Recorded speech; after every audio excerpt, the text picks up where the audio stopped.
Bapa yang Maha Kasih, Yesus Tuhan kami bersyukur, berterima kasih karena di malam yang indah ini kami boleh datang kembali kepadamu untuk mendengar dan belajar sebagian daripada sabda firman-Mu. Kami percaya, Tuhan, Engkau telah menyambut kami dengan kedua belah tangan-Mu yang terbuka sebagai anak-anak yang Kau kasih. Kami yakin Tuhan sudah mengurapi kami dengan urapan yang sama. Sehingga kami percaya kami akan beroleh berkat yang sama. Di dalam nama Tuhan Yesus, kami percaya dan sudah berdoa. Amin. Saudara yang dikasih oleh Tuhan, hari ini kita akan belajar di dalam Bible Study malam hari ini. Saya memberikan judul besarnya adalah bahasa roh. Subtema hari ini kita akan fokus kepada 9 karunia Roh Kudus seperti yang sudah ditulis di dalam 1 Korintus pasal 12 ayat 1 sampai dengan ayat yang ke-11. Saya bacakan lebih dulu, nanti baru kita bahas satu demi satu, sehingga kita bisa tahu seperti apakah karunia-karunia Roh Kudus itu. Dan kita nanti akan membandingkan ya tentang apa yang tertulis di dalam kitab suci dengan pengajaran-pengajaran yang sedang ada di sekeliling kita, yang diajarkan oleh gereja tertentu di dalam tanda kutip dan pendeta tertentu juga di dalam tanda kutip ya, yang mereka seringkali berkata bukti engkau dibaptis oleh Roh Kudus engkau berbahasa roh ya. Itu benar atau tidak nanti kita lihat sesuai dengan yang tertulis. 1 Korintus pasal 12 ayat 1 sampai dengan 11, demikian bunyi firman-Nya. Judul bacaannya, rupa-rupa karunia tetapi satu roh. Sekarang tentang karunia-karunia roh, aku mau saudara-saudara supaya kamu mengetahui kebenarannya. Kamu tahu bahwa pada waktu kamu masih belum mengenal Allah, kamu tanpa berpikir ditarik kepada berhala-berhala yang bisu. Karena itu, aku mau meyakinkan kamu bahwa tidak ada seorang pun yang berkata-kata oleh Roh Allah dapat berkata, terkutuklah Yesus. Dan tidak ada seorang pun yang dapat mengaku Yesus adalah Tuhan selain oleh Roh Kudus. Ada rupa-rupa karunia tetapi satu roh. Dan ada rupa-rupa pelayanan tetapi satu Tuhan. Dan ada berbagai-bagai perbuatan ajaib, tetapi Allah adalah satu yang mengerjakan semuanya dalam semua orang. Tetapi kepada tiap-tiap orang dikaruniakan penyataan roh untuk kepentingan bersama. Sebab kepada yang seorang roh memberikan karunia untuk berkata-kata dengan hikmat. Dan kepada yang lain, roh yang sama memberikan karunia berkata-kata dengan pengetahuan. Kepada yang seorang, roh yang sama memberikan iman. Dan kepada yang lain, ia memberikan karunia untuk menyembuhkan. Kepada yang seorang, roh memberikan kuasa untuk mengadakan mujizat. Dan kepada yang lain, ia memberikan karunia untuk bernubuat. Dan kepada yang lain lagi, ia memberikan karunia untuk mengadakan membedakan bermacam-macam roh. Kepada yang seorang, ia memberikan karunia untuk berkata-kata dengan bahasa roh. Dan kepada yang lain, ia memberikan karunia untuk menafsirkan bahasa roh itu. Tetapi semuanya ini dikerjakan oleh roh yang satu dan yang sama, yang memberikan karunia kepada tiap-tiap orang secara khusus seperti yang dikehendakinya. Nah, Bapak Ibu yang dikasih oleh Tuhan, setelah dari bacaan itu kemudian saya susun, ada 9 karunia. Namun, dari karunia-karunia Roh Kudus, yang hari ini paling populer, paling terkenal, dan paling disukai oleh sebagian besar orang Kristen adalah karunia berbahasa roh. Kenapa kok demikian? Karena dengan orang bisa berbahasa roh, itu bisa menaikkan derajat tingkat kerohaniannya, bisa meningkatkan gengsinya. Seakan-akan orang yang bisa berbahasa roh adalah orang yang punya tingkat rohani lebih tinggi daripada yang lain. Nah, saudara, apakah pandangan seperti itu pun benar menurut catatan yang tertulis di dalam Alkitab? Saudara, nanti kita akan bongkar semuanya, tetapi seperti yang biasa-biasa saya berikan, karena saya akan meneliti bersama Bapak Ibu semuanya, akan membedah rahasia firman Allah. Tentunya kita tidak cukup ketemu cuma 1 kali.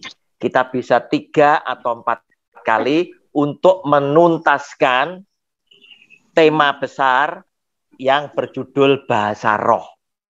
Nah, saudara, kita sekarang masuk lebih dulu ya, supaya Anda nanti bisa memahami. Sekarang ini ada banyak dari antara Anda dan saya yang sedang kebingungan. Bingung yang seperti apa? Bingung kita menyaksikan banyaknya orang berbahasa roh. Terus kemudian kebingungan Anda dan saya itu tertuju kepada banyak orang yang menurut Anda adalah orang-orang Kristen yang hidupnya itu masih tidak benar.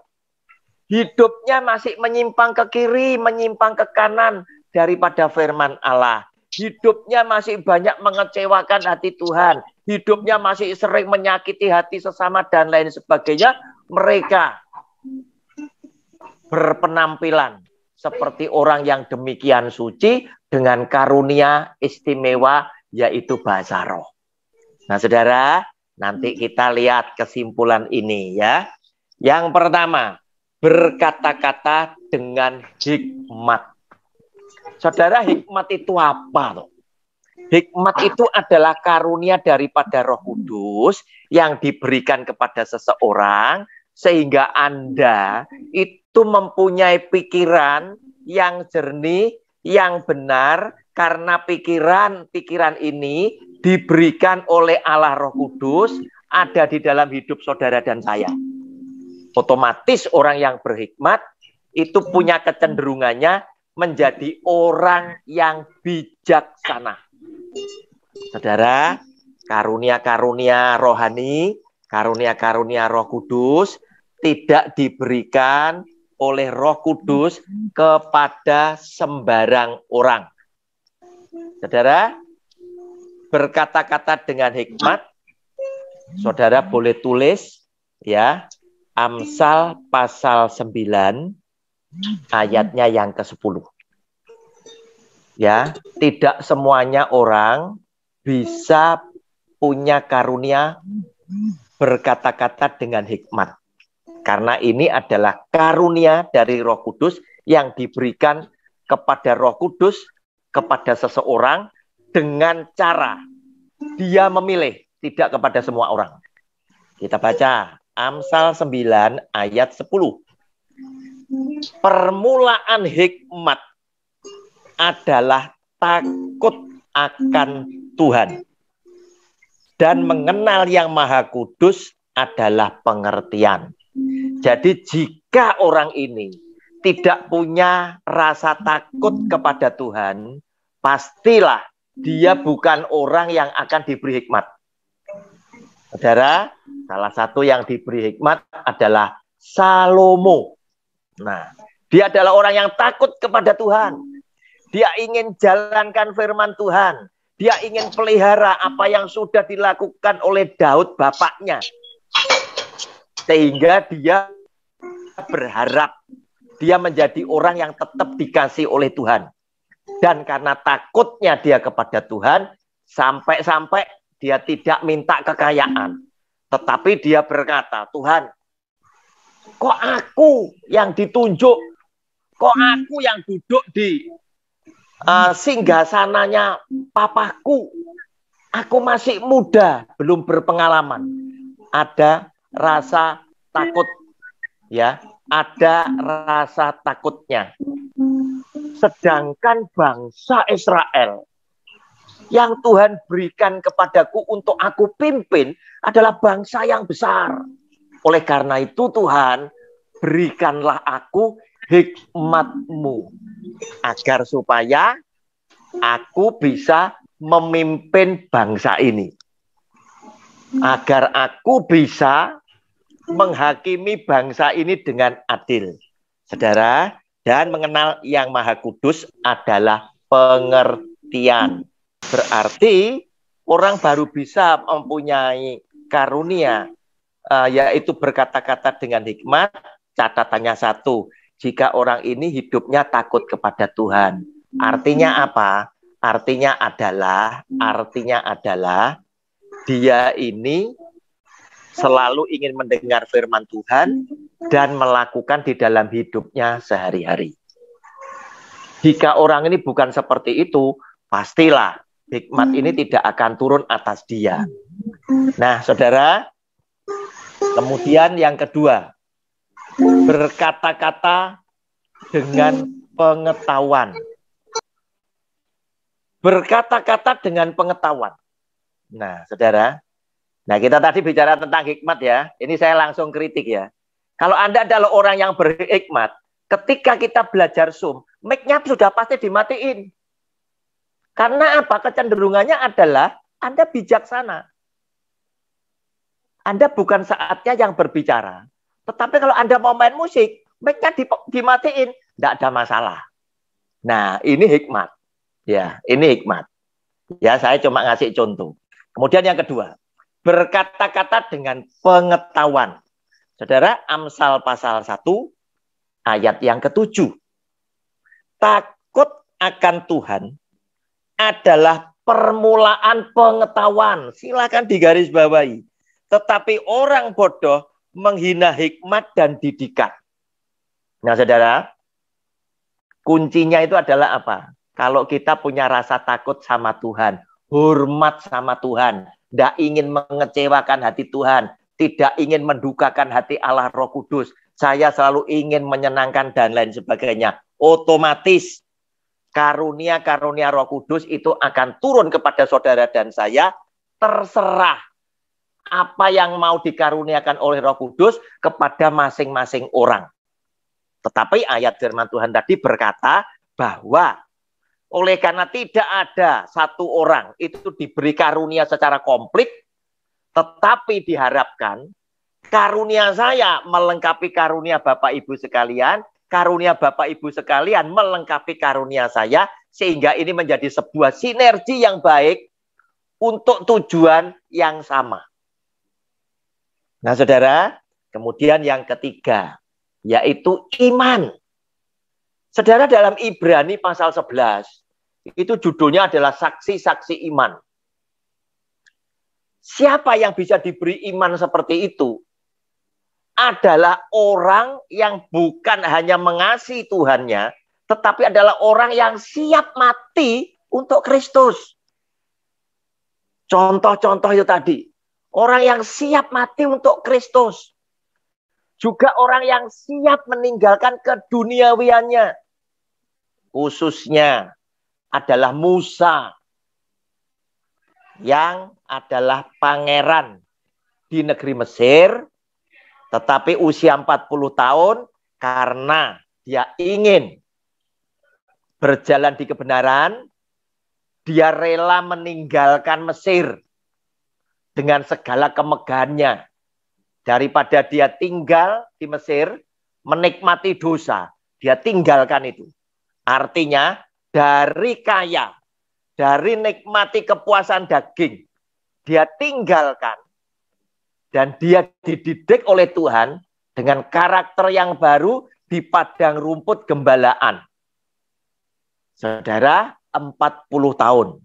Nah, saudara, kalau sekarang pendeta dari miskin belajar ke STT masih cari sponsor, kemudian khotbahnya bagus, terus kemudian bisa jadi kaya, saya tidak yakin beliau akan mendapatkan karunia seperti ini. Tidak mungkin. Sebab apa?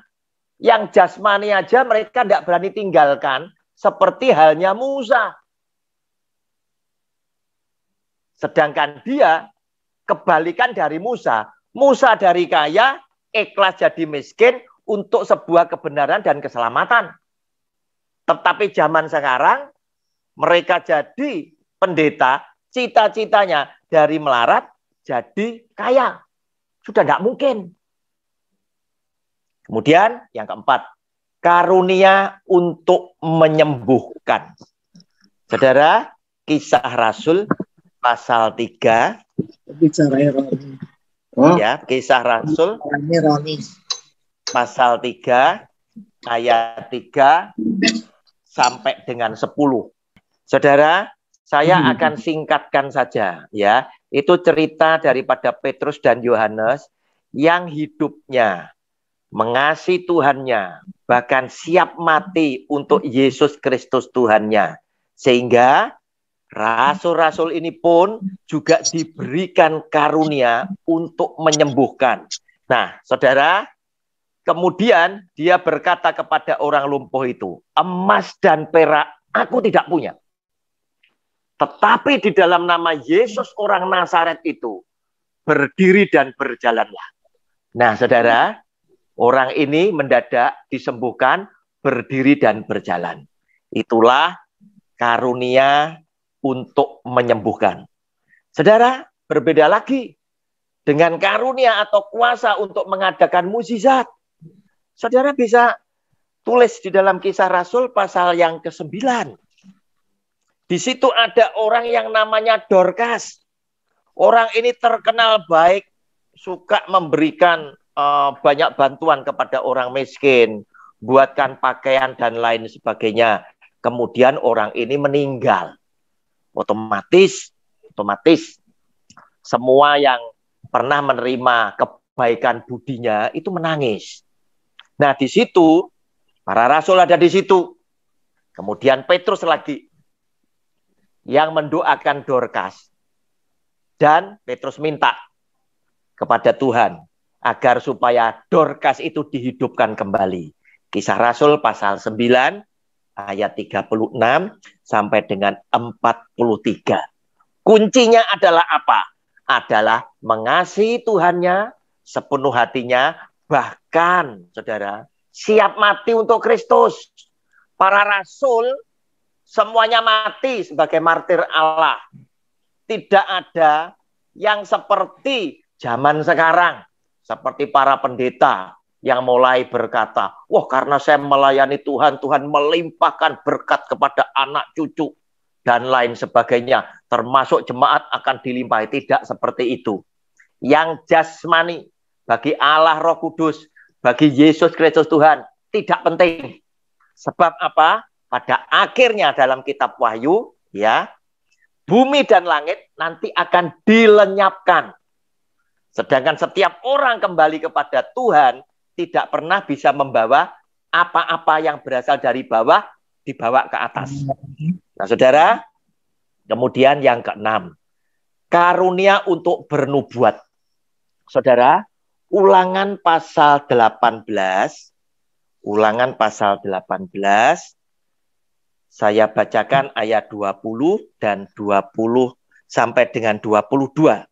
Tetapi seorang nabi yang terlalu berani untuk mengucapkan demi namaku perkataan yang tidak kuperintahkan untuk dikatakan olehnya, atau yang berkata demi nama Allah lain, nabi itu harus mati.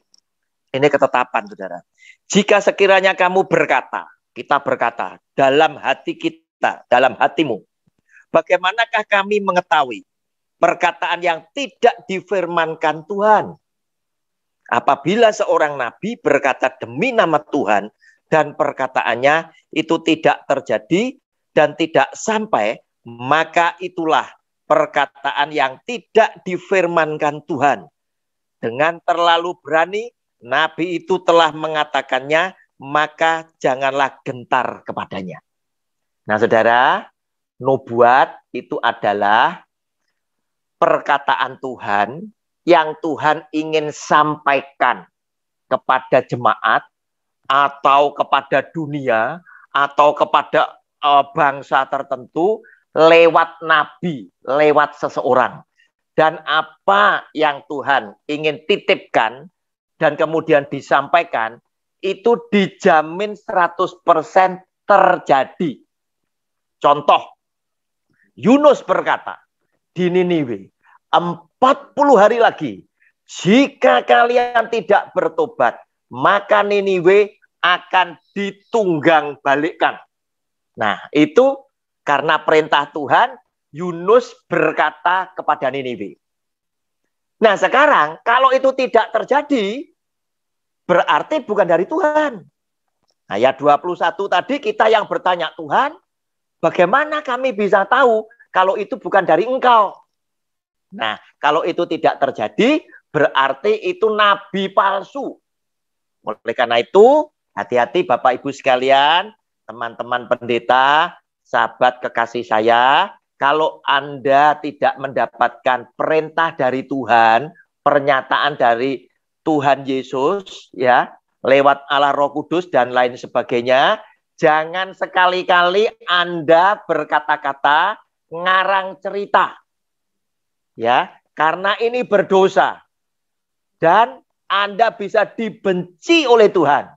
Saudara, suatu hari ada seseorang hamba Tuhan yang berkata, diperintahkan oleh Tuhan Yesus untuk menghardik COVID-19. Ya, untuk supaya ekonomi ini pulih. Nah, kenyataannya COVID-19 tidak mereda, tambah luar biasa. Nah, saudara, hati-hati ya, hati-hati. Karir pendeta ini bisa habis loh ya, kalau Anda ngarang cerita ya. Kenapa? Karena di dalam Alkitab sudah ditentukan ya, siapapun karirnya bisa habis kalau engkau main tipu-tipu, engkau suka bohong, sebab Tuhan adalah kudus. Hati-hati. Kemudian yang berikutnya, karunia untuk membedakan macam-macam roh.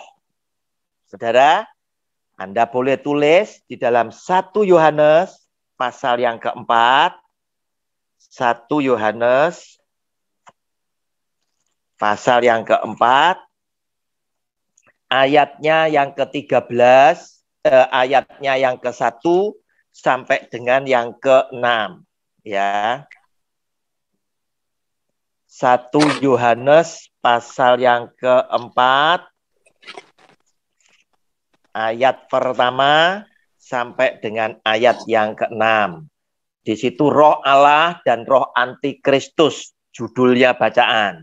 Saudara-saudaraku yang kekasih, janganlah percaya akan setiap roh, tetapi ujilah roh-roh itu, apakah mereka berasal dari Allah, sebab banyak nabi-nabi palsu yang telah muncul dan pergi ke seluruh dunia. Silakan dibaca sampai ayat yang ke-6. Hati-hati.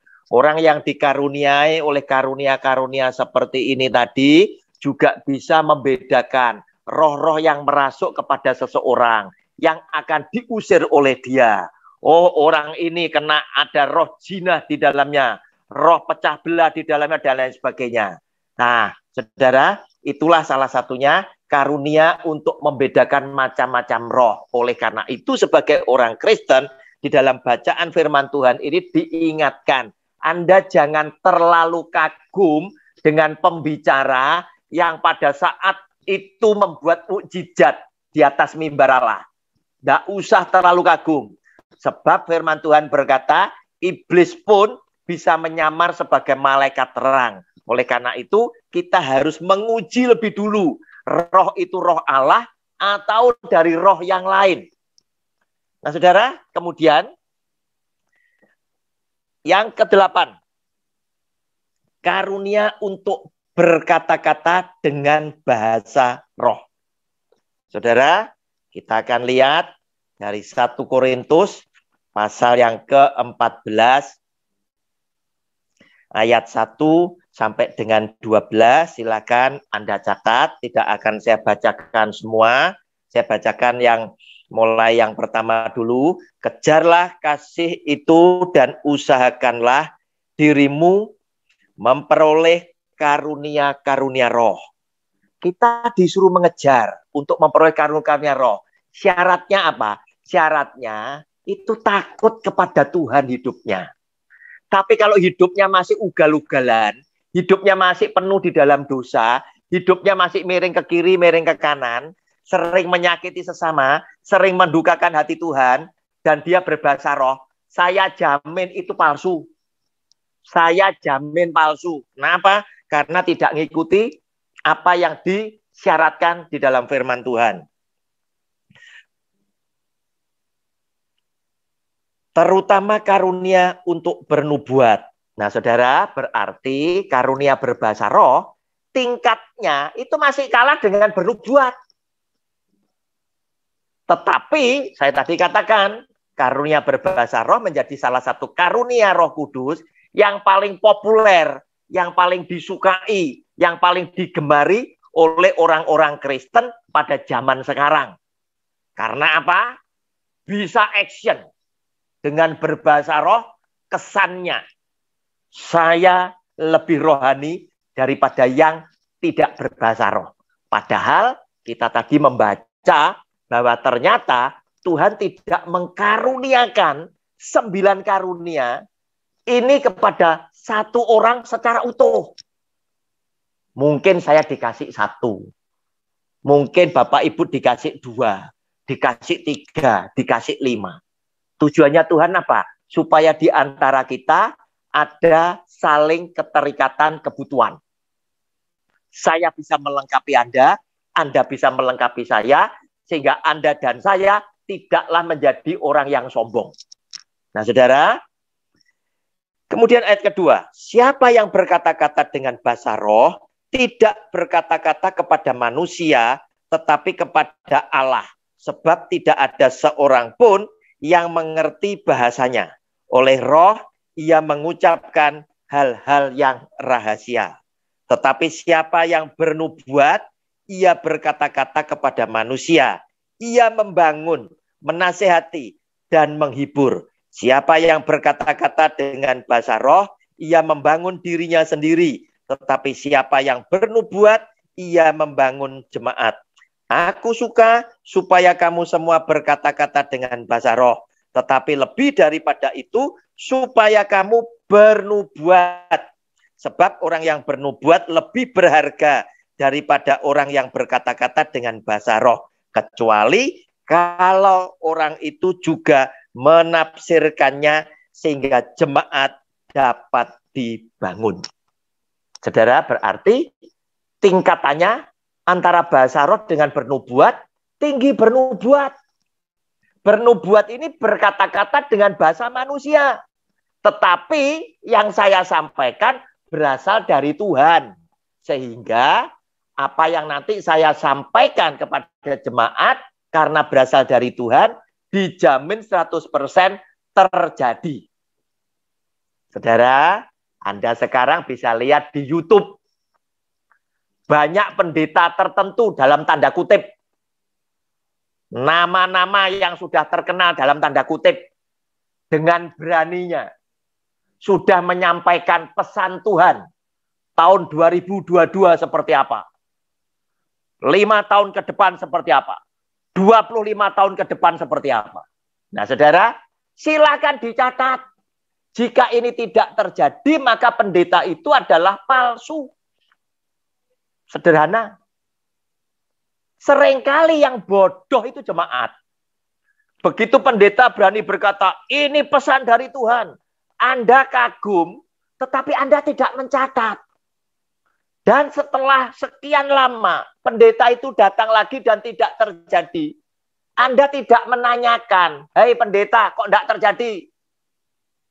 Anda tetap kagum dengan tipu-tipu mereka, dengan kebohongan mereka. Hati-hati. Tuhan adalah Allah yang kudus.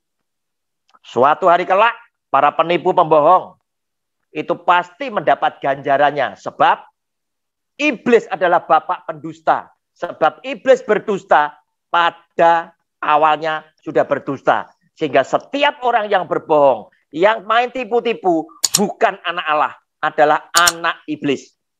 Saudara, yang terakhir. Tadi dikatakan, aku senang kau berbahasa roh. Tetapi lebih daripada itu, lebih baik bernubuat. Tetapi tidak apa-apa kamu berbahasa roh, asalkan engkau juga menafsirkannya. Sebab tidak ada seorang pun yang bisa mengerti arti bahasa roh itu tadi. Sebab orang yang berbahasa roh berkata-kata bukan kepada manusia, tetapi kepada Tuhan. Oleh karena itu, butuh penterjemah, butuh penafsir, supaya membangun jemaat. Nah, saudara, yang paling berbahaya apa? Ketika semua orang berbahasa roh, Anda berpikir ini asli, ternyata bukan bahasa roh. Sebab apa? Anda sendiri tidak tahu, yang ngomong juga tidak mengerti. Saudara, sampai di sini lebih dulu sebagai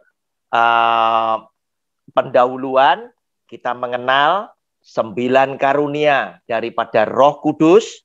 Salah satunya adalah bahasa roh yang tertulis di dalam 1 Korintus pasal 12 ayat 1 sampai dengan yang ke-11. Tuhan Yesus memberkati Bapak Ibu sekalian, demikian juga saya. Amin. Pak Situmayang, silakan. Saya serahkan kepada Anda. Baik, Pak.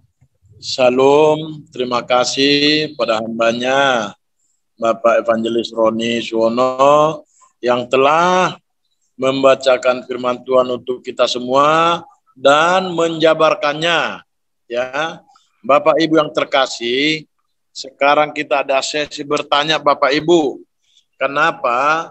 Kalau memang ada yang kurang jelas, ya, kalau memang ada yang sudah dijabarkan Pak Roni kurang tepat yang sesuai dengan firman Tuhan yang sudah dibacakan, mari boleh kita sharing Bapak Ibu ya. Tapi saya mohon di malam hari ini dilarang berdebat ya.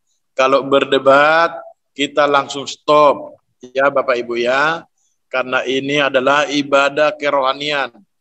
Bible study ya, Bible study ya Bapak Ibu. Jadi kita sharing firman Tuhan. Baik, saya berikan untuk Bapak Ibu yang terkasih yang mau bertanya. Silakan buka mic-nya. Silakan bertanya. Shalom. Nah, shalom, Meli. Silakan Bu Meli. Shalom Bapak Ibu semuanya. Shalom Pak Roni. Terima kasih. Shalom. Ya, untuk penjabaran firman Tuhannya luar biasa ya Pak. Walaupun masih season pertama tapi luar biasa buat saya. Begitu juga sepertinya untuk Bapak Ibu semuanya. Di sini saya ingin bertanya tentang poin yang ke-8 tadi ya Pak Ron ya. Poin yang ke-8 tentang karunia berkata-kata dengan bahasa roh. Dengan bahasa roh. Saya pernah mendengar penjelasan dari seorang hamba Tuhan bahwa bahasa roh itu bisa dipelajari dan bahkan saat itu kita ada kayak semacam classroomnya begitu deh. Terus karena saya kurang berkenan atau bagaimanalah saat itu saya tidak ikutin selanjutnya sesi-sesi berikutnya.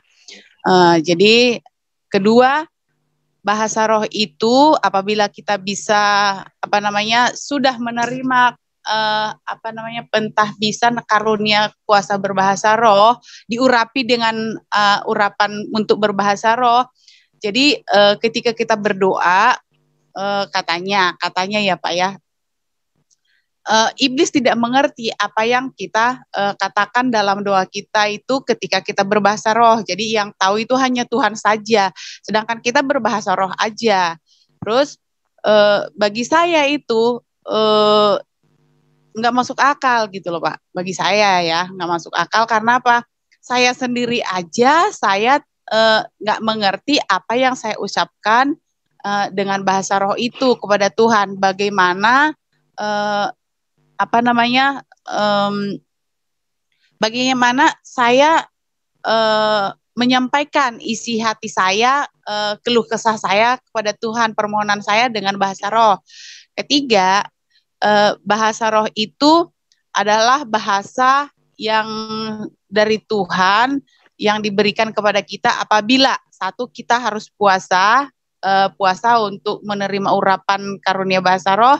Kedua, kita itu seperti Bapak bilang tadi pilihan gitu kan, nggak semua orang bisa menerima itu. Terus ya itu aja Pak, mohon pencerahannya karena jujur saya memang kurang berkenan dengan ada 2 poin yang tadi sudah saya sampaikan. Jadi satu, bahwa bahasa roh itu adalah bahasa yang tidak akan dimengerti oleh iblis, dan kedua tidak bisa dipelajari gitu. Itu aja. Kedua bisa dipelajari. Nah, ada kursusnya malah saat itu. Terima kasih, Tuhan Yesus memberkati. Terima kasih. Ada 2 pertanyaan dari Bu Meli ya. Bu Meli pernah mendengar informasi dari seseorang atau gereja tertentu bahwa bahasa roh itu bisa dipelajari. Ya, gimana kenyataannya? Bapak Ibu, kalau itu bisa dipelajari, tentunya itu bukan masuk di dalam daftar karunia, ya, bukan dari daftar karunia, ya. Karunia ini adalah sama seperti bakat, ya, bakat. Kita terkadang kagum loh dengan kita punya cucu, ya. Pak Rizal punya cucu, saya punya cucu, ya, ya. Loh, cucu itu tadi yang masih kecil, katakanlah usia di bawah 10 tahun, kok sudah pandai melukis ya? Loh, kita yang jadi kakeknya gambar gelas aja enggak bisa. Kita gambar gelas, gambar kendi aja enggak bisa. Dia gambar ini cakep banget. Sebentar aja sret. Jadi itu karunia, itu bakat, talenta. Tidak diberikan kepada sembarang orang. Ya, demikian pula main musik. Cucu saya yang nomor 1 namanya Jenis, karena mamahnya ini adalah pianis. Menantu saya itu sekolah piano di Paris, lulus S2. Muridnya piano banyak, otomatis anaknya dilatih. Umur 4 tahun sudah punya banyak piagam. Dengan kategori untuk anak-anak itu cum laude. Nah ini tadi. Ini apa? Ini karunia. Karunia. Nah karunia memang harus dilatih. Karunia harus dipelihara. Tetapi karunia-karunia yang sifatnya rohani, melatihnya gimana? Melatihnya dengan hidup semakin benar dan kudus. Supaya karunia ini tidak dicabut. Nah kalau engkau hidup di dalam dosa, karunia ini bisa dicabut. Pak Roni, ayatnya ada? Ada. Saya tidak pernah Bible study bicara di luar Alkitab. Ketika Tuhan memilih seseorang yang gagah menjadi Raja Israel pertama, Saul namanya, Saul orang hebat, rendah hati, dari suku Benyamin. Dia bilang sama Tuhan, Tuhan, kenapa mesti aku? Aku ini loh Tuhan, siapa? Aku ini dari suku yang paling kecil. Aku masih muda, tidak pengalaman. Ini umatmu Israel, ini bangsa yang besar. Bagaimana mungkin aku bisa untuk memimpin mereka? Tetapi Tuhan tetap milih Saul jadi raja. Nah, sejak itu ditandai dengan apa? Dengan dia diurapi oleh Samuel. Ditabiskan menjadi raja. Sejak hari itu, roh Allah ada bersama Saul. Roh Allah menguasai hidup Saul. Artinya Saul senantiasa disertai dan dipimpin hidupnya oleh Roh Tuhan. Berangkat kemana saja perang, menangan. Tetapi ketika Saul mulai mendukakan hati Tuhan, mulai menyimpang dari firman Tuhan, Alkitab menulis, aku menyesal telah memilih Saul sebagai raja. Maka Roh Allah mundur daripada Saul. Nah, saudara, hati-hati ya. Berarti bicara tentang apa itu namanya bahasa roh, itu tidak bisa dipelajari. Sebab bahasa roh itu belum tentu akan melekat kepada seseorang selama-lamanya. Dengan segala manfaat dan kuasanya. Belum tentu. Karena karunia rohani itu bisa dicabut oleh sang pemberi. Tetapi kalau bisa dipelajari, biasanya nempel senantiasa. Nah, hati-hati. Ini karunia bahasa roh. Sudah mulai banyak gereja tertentu dalam tanda kutip yang mengajarkan. Sedangkan yang ngajari, apa yang dia katakan oleh yang ngajari ini tadi, yang ngajari ini saja, belum tentu tahu itu asli atau palsu. Belum tentu orang ini ngerti asli atau palsu. Tetapi saya berani pastikan karena Alkitab memberikan panduan, kalau orang itu tidak hidupnya takut kepada Tuhan, pastilah karunia ini tidak akan turun. Ini Alkitab loh. Berarti kalau orang itu justru ngajari, ayo nanti tak ajari. Saya jamin ini akeh palsu nih. Sebab apa? Dia tidak tunduk kepada kitab suci. Itu yang pertama. Kemudian yang kedua. Tadi Bu Meli yang kedua bilang apa Bu? Yang pertanyaannya tadi Bu? Apakah bahasa roh itu memang tidak bisa dimengerti oleh iblis, hanya yang mengerti itu adalah Tuhan. Yang jadi pertanyaan. Oke. Sehingga banyak pendeta berkata, lebih baik kita berbahasa roh supaya iblis tidak bisa mencuri. Kan begitu, khotbahnya kan begitu. Supaya ini adalah pembicaraan kita pribadi dengan Tuhan, tidak bisa dicuri oleh iblis. Nah, saudara, padahal pendeta yang berbicara itu loh, dengan bahasa roh, itu juga tidak ngerti apa yang dia katakan sama Tuhan. Itu kan konyol, begitu loh. Iya, kita ngomong sama bapak ibunya kita sendiri tidak ngerti maksudnya kita. Kan konyol. Iya, tidak masuk akal. Nah, sekarang kita berpikir, kalau toh kita berbahasa dengan bahasa kita, itu iblis bisa mencuri. Apakah Tuhan itu kalah maha kuasa dengan iblis? Tuhan yang maha kuasa itu nggak peduli. Iblis mau dengar terserah. Iblis mau mencuri terserah. Yang pasti Tuhan yang maha kuasa tidak terkalahkan. Contoh. Iblis datang kepada Tuhan. Tuhan tanya di dalam kitab Ayub. Iblis, kamu dari mana? Oh Tuhan, aku dari keliling dunia. Tuhan bangga sama Ayub. Tuhan katakan sama iblis, iblis, kamu lihat enggak hambaku Ayub? Nah, ternyata, saudara, yang terjadi apa?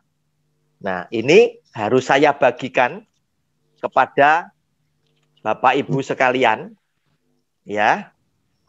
Ayub pasal 1 ayat 6 sampai 10. Perhatian kita nanti di 10, ya. Tak tunjukkan orang yang setia seperti Ayub itu diberkati Tuhan seperti ini. Ayat 1 dulu. Pasal 1 ayat 1 untuk ngelihat Ayub itu seperti apa. Ada seorang laki-laki di tanah Uz bernama Ayub. Orang itu saleh, dan jujur. Ia takut loh. Kata takut itu loh jadi katut nih. Takut akan Allah dan menjauhi kejahatan. Itu Ayub. Kalau Anda dan saya hidup seperti Ayub, maka ayat 6 sekarang meloncat. Ayat 6 sampai 10, perhatian kita di 10. Pada suatu hari datanglah anak-anak Allah menghadap Tuhan, dan di antara mereka datanglah juga iblis.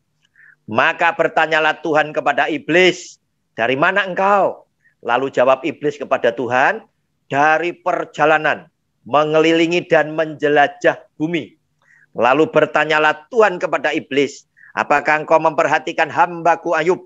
Sebab tiada seorang pun di bumi seperti dia, yang demikian saleh dan jujur, yang takut akan Allah dan menjauhi kejahatan. Lalu jawab iblis kepada Tuhan, apakah dengan tidak mendapat apa-apa Ayub takut akan Allah? Ayat 10 perhatikan, garis bawahi dioret-oret. Bukankah engkaunya huruf besar, yang membuat pagar sekeliling dia, dipagari ya. Anda tidak usah cari dukun ya, ini sudah dipagari. Pagar sekeliling dia dan rumahnya, termasuk rumahnya, serta segala yang dimilikinya. Apa yang dikerjakannya telah kau berkati, dan apa yang dimilikinya makin bertambah di negeri itu. Saudara, orang yang hidupnya seperti Ayub, takut kepada Allah dan menjauhi kejahatan, ternyata apa? Tanpa Ayub sadar, sudah dipagari oleh Tuhan 3 lapis. Dirinya, rumahnya, segala yang dia miliki. Ditambah, segala yang dikerjakan oleh Tuhan, oleh Ayub, diberkati Tuhan, berhasil, sehingga menjadi semakin banyak. Nah, saudara, sehingga kita tidak perlu risau, apakah iblis bisa mendengar, iblis bisa mengerti, urusannya iblis. Tetapi yang jelas, Tuhan itu menjagai saudara dan saya sebagai anak-anaknya. Teristimewa ketika Bapak Ibu itu dibaptis oleh Tuhan. Dibaptis oleh Tuhan dalam nama Bapa, Anak, dan Roh Kudus. Dan jika Anda hidup setia kepada Tuhan, maka ini yang akan terjadi. Yohanes 14 ayat 20. Yohanes 14 ayat 24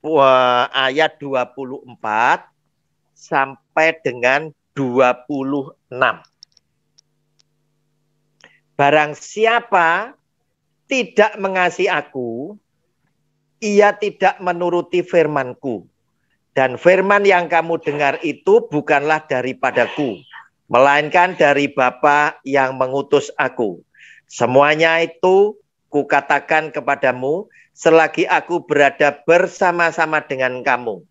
Tetapi penghibur, yaitu Roh Kudus, yang akan diutus oleh Bapa dalam namaku, dialah yang akan, garis bawahi, mengajarkan segala sesuatu kepadamu dan mengingatkan kamu akan semua yang telah kukatakan kepadamu.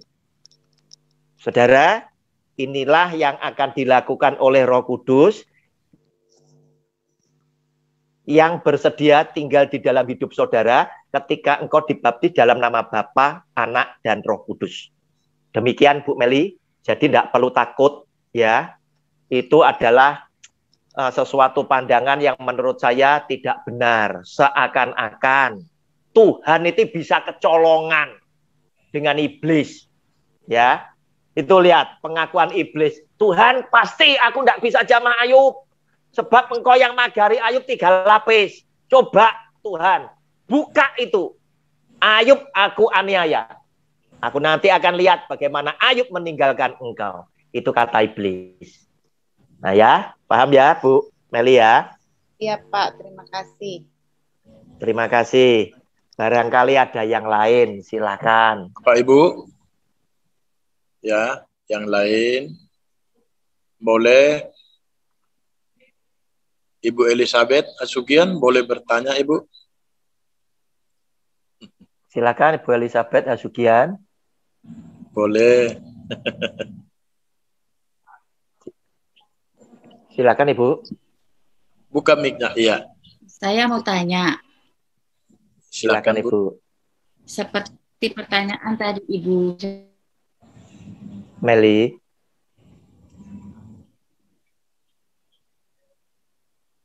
Wah, suaranya hilang, Ibu. Hilang, Bu, suaranya. Suaranya hilang. Gambarnya juga. Halo? Iya, Ya, halo. ya Bu. Ya, masuk. Ya, sudah ini Sa.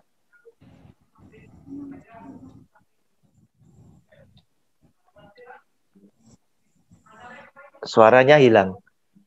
Ibu mungkin bisa di chat aja, diketik aja nanti biar dibacakan. Iya. Sementara siapa yang saya mau tanya bertanya? apa? Kan ada karunia berbahasa roh dan ada juga karunia menafsir bahasa roh. Iya. Kira-kira apa pernah ada orang yang bisa menafsirkan bahasa roh? Ya, sudah Ibu. Sudah ya Bu. Oke. Ada karunia berkata-kata. Ya, oke. Yang lainnya putus-putus. Tadi sudah saya tangkap sedikit, Bu. Ada karunia bisa berkata-kata dengan bahasa roh. Dan juga ditulis ada karunia untuk menafsirkan bahasa roh. Pertanyaannya Bu Elizabeth, apakah ada orang yang bisa menafsirkan? Saya yakin karena ini ditulis oleh kitab suci, pastinya ada. Namun sampai hari ini kita belum pernah menjumpainya.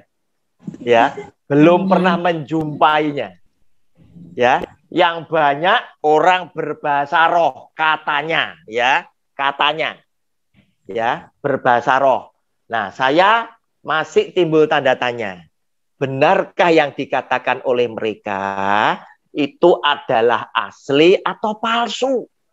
Sebab tidak seorang pun ada yang bisa menafsirkan. Tidak seorang pun bisa tahu apa artinya, termasuk yang berkata-kata itu sendiri. Tetapi nanti kita akan melihat sesi-sesi yang lain, yaitu saya berkata, memberikan subtema kesombongan rohani. Bahasa roh itu dibuat sombong-sombongan, saudara. Ayatnya Alkitab itu berkata apa sih? Kamu kalau berbahasa roh, tidak usah di depan umum, tidak usah ada di perkumpulan jemaat, tidak usah ada di gereja. Kamu di dalam kamar. Tetapi gembala sidang itu ngajari malah keliru. Begitu pegang mic, mau nyampaikan firman Tuhan, mau doa firman Tuhan berbahasa roh. Asli pandak saya tidak tahu. Ya, itu salah. Sebab apa? Sudah dikasih tahu. Itu tidak membangun jemaat. Jemaat tidak ngerti, sampean juga tidak ngerti. Tetapi apa? Dilanggar. Betul ya? Dengan Anda melanggar, berarti kena pasalnya. Siapa yang mengasihi aku adalah yang melakukan firmanku. Loh, ini firman Tuhan dilanggar. Oh, ini tidak mengasihi Tuhan. Supaya dipuji sama orang, wah aku berbahasa roh, demonstrasi. Apalagi kalau KKR bersama, wah berlomba bahasa roh, saut-sautan. Asli enggak tahu. Ya, tetapi yang jelas apa? Anda salah di hadapan Tuhan sebab apa? Anda tidak lakukan seperti firman Tuhan. Rasul Paulus berkata, aku lebih dari semua orang yang berbahasa roh, tetapi aku lebih senang berkata-kata dengan 5 kata hikmat. Nah, kalau aku berbahasa roh, aku sendiri. Karena apa? Membangun diriku. Tetapi pakai kalimat pembenaran. Anda harus berbahasa roh. Karena bahasa roh tidak dimengerti oleh iblis. Hanya kepada Tuhan. Supaya apa? Iblis tidak bisa mencuri. Loh, kayak Tuhan sering kecolongan kan begitu ya. Demikian Ibu Elizabeth. Ya. Terima kasih. Ada yang lain, Bu? Ya. Silakan. Pak, tanya lagi, Pak. Silakan. Itu bahasa-bahasa yang didapat oleh para rasul pada waktu hari Pentakosta Ya. Apa itu kira-kira seperti itu ya bahasa roh? Oke, Ibu, itu masuk sesi yang kedua. Saya tidak jawab dulu ya. Ya, jadi itu nanti hari Sabtu supaya Ibu puas, Ibu saya tunggu hadir pada sesi yang kedua. Ya, hari ini kita hanya bahas di sini ya. Supaya apa? Supaya pelajaran yang kita pelajari bersama-sama betul-betul tertanam gitu loh. Sehingga Anda tidak gampang diombang-ambingkan dengan macam-macam pengajaran. Setiap pendeta mengeluarkan pernyataan, ini pengajaran. Loh, berbenturan satu dengan yang pendeta, saya berbenturan. Wasitnya siapa? Wasitnya Alkitab, begitu loh. Tetapi Alkitab belum tentu Anda akan percaya. Sebab setelah Anda belajar bersama saya tak tunjukkan Alkitab, kenyataannya apa? Anda itu sudah dicekoi dengan doktrin gerejamu yang belum tentu tunduk sama Alkitab. Begitu loh. Makanya seringkali terjadi debat ngengkel. Itu apa? Yang diengkel bukan saya buat engkel adalah Alkitab. Firman Tuhan yang Anda engkel. Wong saya cuma alat yang menunjukkan kok. Kan gitu.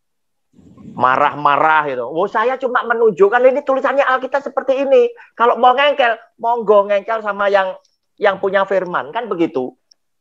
Nah, sekarang Anda mau tunduk kepada siapa? Kepada doktrin gerejamu, pada pendetamu, atau kepada firman Tuhan, kepada firman yang hidup tadi. Monggo, terserah dipilih. Begitu loh. Saya tidak mengharuskan Anda ikut saya, tetapi saya sudah menunjukkan ini loh yang tertulis. Ya, Ibu, Pentakosta itu adalah sesi yang kedua, ya. Sabtu berikutnya kita pelajari bahasa roh itu yang seperti apa, ya. Yang jelas Ibu harus ngerti caranya ngitung Pentakosta lebih dulu, ya. Itu kan hari ke-50. Ngitungnya dari mana? Ngitungnya dari pertama kali Tuhan Yesus bangkit, hari Minggu, Jumat mati, ya. Hari ketiga adalah hari Minggu. Hari Minggu itu dihitung 1. Ya, kalau enggak percaya cari tanggalan, hitung 1. Hitung 1 sampai 50 ketemu Pentakosta pasti, ya. Pasti. Dihitung sampai 40 Anda ketemu tanggalan gambarnya merah, kenaikan Isa Al-Masih ke surga. Wes. Ya, caranya ngitung begitu. Dari Tuhan Yesus bangkit pertama, itu dia sudah menampakkan diri, itu hitung 1. 1 sampai 40 naik ke surga, lagi 10 lagi Pentakosta. Demikian Bu Elizabeth. Ya, terima kasih Pak Roni. Terima kasih. Ya, Sabtu saya tunggu lagi ya. Silakan, ada yang lain. Silakan. Ada yang lain. Saya Pak, tanya. Silakan Bu Marta, monggo. Ya, silakan Bu. Ya, Maaf, Pak. Saya ini kalau berdoa, ya. saya tidak berpikir mau berbahasa roh atau bagaimana, itu tidak terpikir oleh saya. Cuman seringkali saat saya berdoa itu muncul bahasa itu, dan itu bukan saya buat-buat gitu. Itu bagaimana Pak? Oke, Ibu rasakan sendiri. Yang pertama, jika Ibu adalah orang yang saleh, yang setia, yang taat dan lain sebagainya, pastilah ini karunia benar-benar Ibu dapat. Ya, yang pertama itu. Yang kedua, Ibu rasakan, apakah benar bahasa roh itu bisa dikontrol seperti apa yang dikatakan oleh Rasul Paulus? Rasul Paulus berkata tidak secara eksplisit, tidak secara terang-terangan, tetapi kata-katanya dia tersirat. Dia bilang begini, aku berbahasa roh lebih dari yang lainnya. Termasuk para rasul yang lainnya itu dengan Rasul Paulus kalah. Ya, tetapi aku lebih senang berkata-kata dengan 5 kata hikmat. Artinya Rasul Paulus ingin sampaikan, kalau aku di tengah-tengah perhimpunan, bahasa rohku tak kontrol, tidak tak keluarkan. Pertanyaan saya, apakah betul Bu Marta juga bisa kontrol itu, Bu? Kalau mau metu, mau keluar, Anda bisa tahan. Oh, nggak usah keluar. Betul, Bu? Bisa? Saya suka misalnya lagi berdoa gitu, Pak. Walaupun mau sendiri atau lagi misalnya diutus untuk saya berdoa. Tiba-tiba itu keluar, tapi saya menahan. Akhirnya oke. Tapi sudah kalau orang Jawa bilang sudah merucut gitu, suka sedikit merucut. Ya, oke Bu, enggak apa-apa. Berarti kesimpulannya bahasa roh itu bisa dikontrol penggunaannya, ya. Seperti kata Rasul Paulus tadi. Bu Marta, monggo silahkan. Anda waktu berdoa sendiri, wes ngomong sembarang, nggak usah mbok tahan. Itu nasihat Rasul Paulus, ya. Wes ngomong, ya. Karena apa? Itu membangun dirimu sendiri, imanmu sendiri. Wes ngomong bebas, ya. Kesempatan. Tetapi ketika ada dalam himpunan banyak orang, Anda kontrol. Buat apa? Sampean sendiri ndak ngerti, ya toh? Jemaat yo ndak ngerti. Kan podo sama dengan kita nyetel TV, bahasanya bahasa Jerman, kita itu wong Jawa, orang ngerti. Buat apa? Lebih baik kita cari yang bahasa Indonesia kan. Wah, aku ngerti sebab apa? Terbangun. Nah ini bahasa Jerman. Diam aja. Orang mikirnya ngerti enggak? Enggak, aku mikir ya. Apa omongannya? Kan begitu. Ini sama. Nah ya Bu, betul ya. Berarti boleh dikontrol, bisa dikontrol ya. Kalau ibu adalah orang yang hidupnya lurus, saya bisa yakinkan itu adalah karunia yang benar-benar Tuhan kasih. Nah, sekarang nasihat firman Tuhan, Rasul Paulus bilang, siapa saja yang sudah dikaruniai bahasa roh, mbok yao berdoa, Tuhan komplitono aku, supaya aku bisa juga mendapat karunia menafsirkan. Ayatnya ada bacaan. Ya, silakan Bu Marta berdoa sama Tuhan. Tuhan, ini sudah setengah jalan ini. Dapat bahasa roh, tapi tidak ngerti. Ya, sekarang aku karuniai sekalian dengan karunia menafsirkan bahasa roh. Sampai sekarang belum ada. Saya belum berjumpa dengan yang menafsirkan. Demikian Bu Marta, terima kasih. Iya. Terima kasih. Yang lain silakan.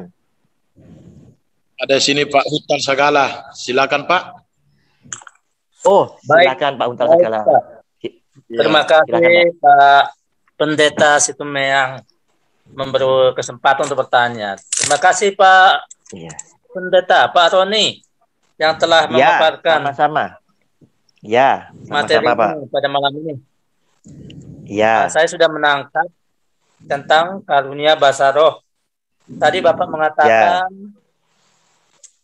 pada saat ini banyak hamba Tuhan, bahkan pendeta-pendeta lebih keren menggunakan bahasa roh pada saat ini. Ya. Ya, saya tadi kata keren itu tadi cepat menangkap itu. Dan memang itu yang kita lihat pada saat ini. Dan terus terang sampai saat ini, kalau saya misalnya kebetulan bergabung beribadah di komunitas, di tengah ibadah itu berbahasa roh, saya sebenarnya risih. Di dalam ibadah itu. Pengen mau meninggalkan sebenarnya, tapi saya bertahan. Yang penting hati saya dengan Tuhan tidak terganggu. Kalau memang itu dari Tuhan, ya biarlah antara dia dengan Tuhan, baik pendeta atau siapa saja gitu. Jadi sebenarnya saya risih Pak. Jadi cuma di hati saya begini. Kalau itu memang bukan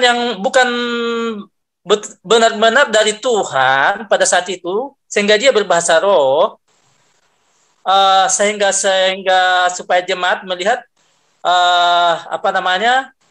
kelihatannya diurapi Allah, diurapi Tuhan. Lebih rohani, ya. Lebih rohani. Betul. Bukankah itu suatu pembohongan? Oke lah, di hadapan manusia tidak tahu ya Pak ya. Ya. Benar apa tidak? Tapi di hadapan Tuhan, sekecil apapun kan Tuhan tahu. Tuhan kan, mengetahui, ya. Tuhan mengetahui. Nah, saya kadang-kadang begini Pak. Apakah ini bukan merupakan suatu dosa besar? Adanya pembohongan di tengah jemaat. Dia mengatakan berdoa pada saat itu kepada Tuhan. Bukankah dia tidak takut sama Tuhan itu? Kadang-kadang saya begitu Pak. Apakah tidak takut sama Tuhan itu terjadi pembohongan pada saat seperti itu kepada umat pada saat itu? Nah, jadi sampai sekarang ini tadi firman Tuhan tadi waktu Bapak menampaikan 1 Korintus 14, saya sudah nangkap ayat 1 sampai 5 tadi ya, bahwa berbahasa roh silahkan ya Pak ya. Tapi itu kan memang untuk mengkonsumtif sendiri kan, kalau bahasa roh itu kan. Betul. Diri sendiri. Iya. Betul, membangun diri sendiri. Tuhan mengatakan di 1 Korintus 14 tadi, lebih bagus kita bernubuat daripada bahasa roh. Nah, betul. Pada saat jadi ya pertanyaan saya, Pak, bagaimana nanti bagaimana Pak pertanggungjawaban hamba-hamba Tuhan ini di hadapan Tuhan? Sementara ada pembohongan kepada Tuhan. Bukankah kita lebih takut sama Tuhan daripada manusia kan? Jadi menurut Bapak bagaimana itu Pak? Iya. Setiap orang pada akhirnya kan harus menghadap tahta pengadilan Kristus, Pak Sagala. Ya. Untuk apa? Untuk mempertanggungjawabkan segala perbuatannya. Tuhan itu menghakimi dasarnya selalu perbuatan. Sebab lewat perbuatan itulah baru diketahui orang ini jahat atau orang ini baik. Orang ini berdosa atau orang ini benar lewat perbuatan. Nah, sedang orang diselamatkan karena memang belas kasihan dari hakim. Kasih karunia tadi. Tetapi perbuatan itu tetap mencerminkan orang ini siapa. Nah, bagaimana sekarang dengan hamba Tuhan seperti itu? Oleh karena itu, jika dia adalah orang-orang yang main tipu-tipu, dia suka bohong hanya untuk mendapatkan sesaat di dunia ini kehormatan palsu. Karena itu Tuhan pernah berkata, berbahagialah engkau yang dipuji oleh Tuhan, bukan dipuji oleh manusia. Mereka ini kan ingin dapat pujian palsu dari masyarakat yang digembalakan oleh dia. Bahwa hamba Tuhanku ini loh, pendetaku ini loh, hebat. Diurapi oleh Tuhan. Berbahasa roh, bisa bernubuat. Padahal semuanya palsu. Maka orang semacam ini pasti akan menanggung akibatnya. Sebab apa? Sebab memang sudah tertulis bahwa semua orang itu harus menghadap tahta pengadilan Kristus. Silakan Pak Huntal Sagala tulis tulisan Rasul Paulus ada di dalam 2 Korintus pasal 5 ayat yang ke-10. Sebab kita semua harus menghadap tahta pengadilan Kristus supaya setiap orang memperoleh apa yang patut diterimanya sesuai dengan yang dilakukannya. Berarti sesuai dengan perbuatannya dalam hidupnya ini baik ataupun jahat. Nah, saudara, berarti setiap orang yang berbuat dosa adalah kejahatan di hadapan Allah. Dosa itu apa? Dosa itu ternyata di dalam Alkitab ada definisinya. Silakan dicatat. 1 Yohanes pasal 3 ayatnya yang keempat. 1 Yohanes pasal 3 ayat keempat. Itu definisi dosa. Setiap orang yang berbuat dosa melanggar juga hukum Allah. Sebab dosa ialah pelanggaran hukum Allah. Nah, dosa itu pelanggaran hukum Allah. Tuhan minta engkau jujur, engkau bohong. Salah. Tuhan minta bahasa roh tidak usah diumbar. Bahasa roh untuk diri sendiri. Malah action. Dosa. Begitu loh. Paham ya? Berarti kamu tidak taat kepada hukumku. Siapa yang mengasihi aku adalah yang taat kepada hukumku. Walaupun engkau ada di rumah Allah seakan-akan, ternyata apa? Ada banyak perbuatan dosa yang tanpa sadar mereka perbuat. Demikian Pak Untal Sagala, mereka bertanggung jawab. Jadi gini Pak, ya. Seorang pembawa pujian, ya. WL di ibadah besar, selalu bahasa roh. Iya, memimpin pujian dengan husuk, dengan puji-pujiannya menentu hati. Tapi tiba-tiba itu dia mengucapkan bahasa roh itu, apakah dia pada saat itu tidak ada rasa takut sama Tuhan? Dia seorang pembawa pujian kok Pak, pembawa sebagai WL, menembah. Tiba-tiba ucapan bahasa roh itu yang dihafal itu muncul. Jadi gitu. Jadi apakah dia bukannya hormat sama Tuhan atau bagaimana gitu? Kadang-kadang begitu kita menilai Pak. Betul Pak Sagala. Dan yang seringkali Pak Sagala perhatikan, pastilah apa yang diucapkan hari itu dan hari kemarin kurang lebih sama. Betul ya? Kurang lebih sama. Sehingga kita berpikir, loh ini bahasa roh kok hafalan begitu loh ya, seperti mantra gitu loh, hafalan. Nah, celakanya lagi, jika ternyata itu bukan bahasa roh asli, orang ini tambah celaka karena kamu mengumandangkan bahasa yang bukan dari Tuhan. Kita masih ingat di dalam Bilangan pasal 3 ayat 1 sampai selanjutnya tentang orang Lewi. Di situ disebutkan ada Nadab dan Abihu, anaknya Harun. Tetapi Nadab dan Abihu itu mati ketika mereka mempersembahkan kurban bakaran, tetapi pakai api yang asing. Ya, mereka itu bawa api untuk membakar kurban ini tadi. Kemudian oleh Tuhan dibunuh Nadab dan Abihu itu. Nah, kenapa dikatakan api yang asing? Tuhan ngomong apa? Loh, sebagai pertanda korban bakaran itu diterima oleh Tuhan disambut dengan api yang turun dari langit. Itu api dari Tuhan. Nah, oleh karena itu, kalau ini bahasa roh, itu ternyata palsu. Ini berarti asing. Bahaya kau nanti akan berurusan dengan Tuhan. Atas dosa-dosamu, kamu membohongi, menipu banyak jemaat, dan menyesatkan jemaat. Gara-gara WL mesti berbahasa roh, gara-gara pendeta berbahasa roh, dan gara-gara khotbah pendeta berkata, bukti kamu dibaptis oleh Roh Kudus harus berbahasa roh, akibatnya apa? Akibatnya apa? Banyak orang memaksakan diri belajar tentang bahasa roh dengan kata-kata yang kurang lebih seperti itu, padahal keasliannya belum tentu terbukti. Demikian Pak Sagala, bahaya mereka.